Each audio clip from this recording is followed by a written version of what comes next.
welcome back to my channel. My name is Susan and this is Rooted Word. So, we're in the month of October. It's running, I think. I just wanted to come in and talk about choices, because the last time I was here, I was saying, what are you going to do in the next 90 days? And thank you for all of you who liked, shared, and subscribed. Karibu sana, karibu sana. So the choices, and it got me thinking about two very interesting people. And I normally, for whatever reason, I don't know why, I mix them up sometimes. I know who is who, but I mix their names up. And this is Solomon and Samson. I don't know why I mix them up, but I do. So Solomon was an interesting king,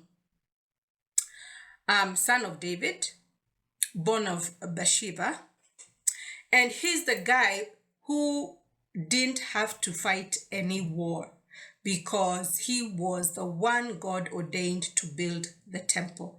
His father wanted to build the temple, but God was like, nah, you've been fighting. You've been, you have blood on your hands. So it wouldn't make, it has to be done by somebody who is not gone to war. And so God made sure that during all this time, he did not have a war. And so when Solomon was small, his father, David, would talk to him, would talk to him about all the things that he was going to do, especially about building the temple of the Lord.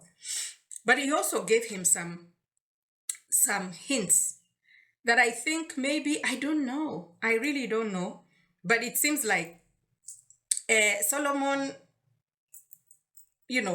because of what David did with Bathsheba. And if you notice after that, there were so many things. You can see the brother raping the sister. You can see the boy trying to take over the kingdom, chasing the father. You can see this brother of Solomon going to sleep with the father's concubines. I mean, a lot of nonsense entered because of this issue that David stepped into. He was apologetic. When you read the Psalms, you can see David really understood, and he had a repentant heart. What he did had cost his family a lot and cost him a lot. But nevertheless, he clung to the Lord. He made sure that the relationship with his God was intact, irregardless. Yeah. Now, he tried to tell his son, Solomon, please do not follow in my footsteps. And these women, and I'm a woman, be careful about them. Be very, very, very, very, very what? Careful. Because it has brought me a lot of problems. He starts off very well. I mean, when you think about when the temple was finished and the glory, the glory of the Lord, my imagination, I thank God for giving me a good imagination. I can only but imagine. If you can't even come in because God is there, he has come. It was glorious. It was, but Solomon did not heed the instruction of his father. And actually Solomon, unfortunately, listened to his so many wives, started building shrines. Can you imagine? Or allowing shrines to be built of other, deities and all that stuff. And then he started going with his wives there and quote unquote, I can't even say worshiping. I don't know what he was doing there, but he was doing what he was doing there. And Solomon, for whatever reason, unlike his father, did not have that heart. His heart wasn't broken. So in the end, it's like he chose the other deities. He chose the other deities. And I don't think Solomon ended up very well, which is really sad. Which is really, really sad. And actually after that, you can see all the kings, the Bible tells you this one was good, this one was terrible, this one was good. In the book of also Judges, you can see, things were just, book of First Kings, Second Kings, Judges and all. Anyway, now let's get to Samson. Samson, again, warned by his mom, is told, you cannot do this, you cannot shave your hair, you cannot, this is between you and God. It's a covenant. You have to keep it secret. You don't just go blabbering around. Unfortunately, it's a lady, Miss Delilah, who comes. And ladies, there are some powerful women. And unfortunately, Samson finds out the hard way.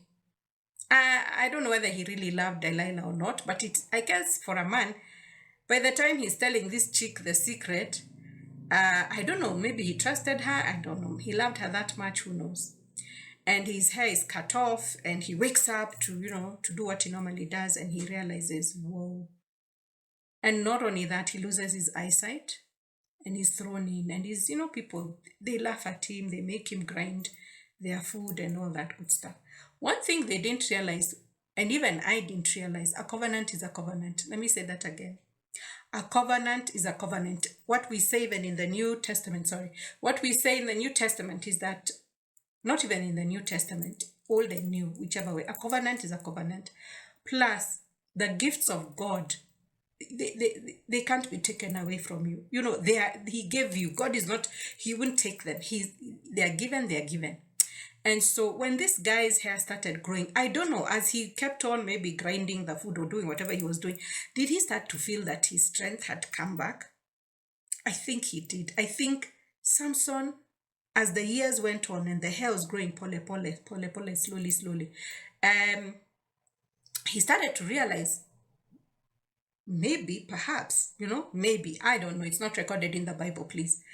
So there comes a point where these guys are having a good time, they're celebrating, and they bring out Samson in jest, just to tease him and all. And it is interesting that Samson asks the Lord, this last time, give me the strength to do that which I was supposed to do. You see, Samson's mandate and mission was clear from the time, from the get-go. Actually, his birth and the story of the angel appearing to the wife and not to his father and all that, you should read it. But, and so it's not like he didn't know what he was supposed to do. His path was very clear. Also, Solomon's path was very clear. Solomon completed the temple, but he didn't end well. But here is Samson. And he makes this one plea to the Lord, strengthen me, so that I can just kill all these people and let me die. It's very interesting that he said that. Let me die with them, And the Lord had him and gave him the strength. A lot, I guess, I don't know if it was much, much more, but he did what he could, and he pushed those pillars, and the whole structure came down. I hope I'm not whispering. My voice, for whatever reason, seems to be very weird today. Anywho, and I was thinking about the 90 days. I was thinking about these, well, they're no longer 90, but you get my drift. You could be a Solomon, you could be a Samson. He finished well, all right? Now, I think that's the point for me. In the Bible, there are so many people and these are not just stories, these are real. Sometimes, because it's, for me, even I said my imagination is very much alive and kicking. Sometimes you can read something and think, oh yeah, but this really happened. But I think about Samson, and I'm like, wow, his eyes were gouged out, he had been mistreated, laughed at, jeered on, all the things. But in the end, he ended killing all those Philistines and more and more. But look at Solomon with all the wisdom, and Solomon was wise. Wise.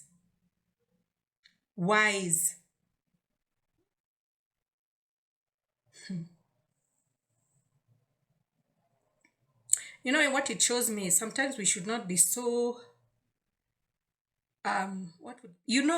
wisdom is of the Lord.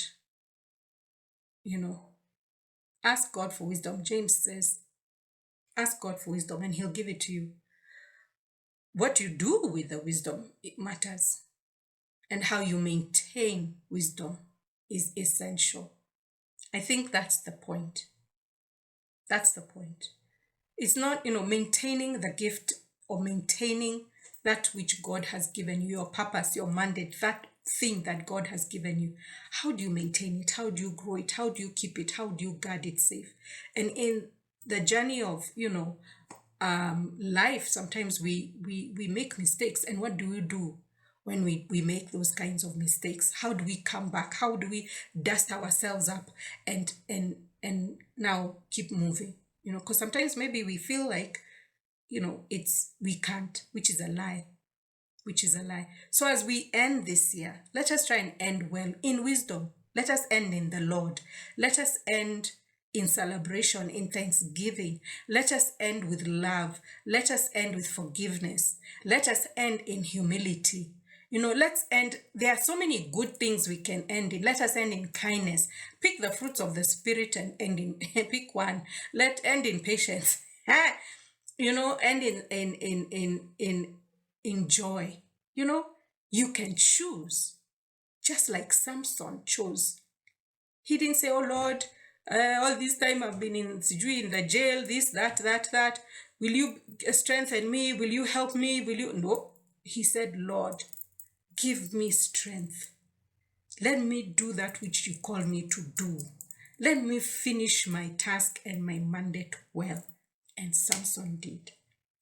I don't know why Solomon didn't ask. Yet when he was asked of the Lord, he gave such a good answer. Give me wisdom so that I know how to judge your people, so that I know how to rule over your people. These are your people. I don't know. And then God says, because you didn't even ask for riches, I shall add it unto you. That was the beginning. But look at the end. So if you remember last time, I was talking about Ecclesiastes 7 verse 8. I hope it's been insightful, guys. I hope it's been insightful. Okay, until the next one, this is Rooted Word. My name is Susan. Please like, share, and subscribe. Until the next one, I say, kwaheri. Bye-bye.